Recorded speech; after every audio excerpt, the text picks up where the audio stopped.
চট্টগ্রামে ঝটিকা মিছিলে অংশ নেওয়া এক ছাত্রলীগের কর্মীকে পুলিশের কাছ থেকে ছাড়িয়ে নেওয়ার অভিযোগে নগর যুবদলের সাবেক যুগ্ম সম্পাদক আব্দুল হামিদকে সংগঠন থেকে বহিষ্কার করা হয়েছে। গতকাল শনিবার রাতে বিজ্ঞপ্তিতে এই তথ্য জানিয়েছেন যুবদলের কেন্দ্রীয় নির্বাহী কমিটির দপ্তর সম্পাদক নুরুল ইসলাম সোহেল। বিজ্ঞপ্তিতে জানানো হয়, দলীয় নীতি, আদর্শ ও শৃঙ্খলা পরিপন্থী কর্মকাণ্ডে জড়িত থাকার সুস্পষ্ট অভিযোগের ভিত্তিতে সদ্য বিলুপ্ত নগর যুব দলের যুগ্ম সম্পাদক আব্দুল হামিদকে দলের প্রাথমিক সদস্য পদ সহ সব পর্যায়ের দলীয় পদ থেকে নির্দেশক্রমে বহিষ্কার করা হয়েছে।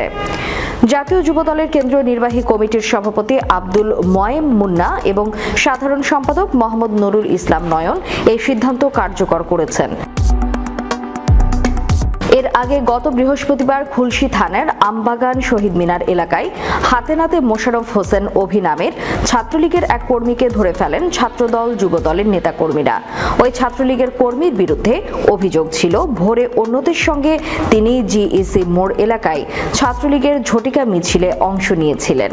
তাকে ধরার পর থানায় খবর দিলে পুলিশ গিয়ে ওই ছাত্রলীগের কর্মীকে আটক করে। তখন ঘটনাস্থলে উপস্থিত হয়ে ওই ছাত্রলীগের কর্মীকে ছাড়িয়ে নেন নগর যুব দলের সাবেক যুগ্ম সম্পাদক আব্দুল হামিদ পিন্টু। এর আগে সেখানে উপস্থিত নেতাকর্মীদের সঙ্গে বাগবিতণ্ডায় জড়িয়েছিলেন যুব দলের এই নেতা।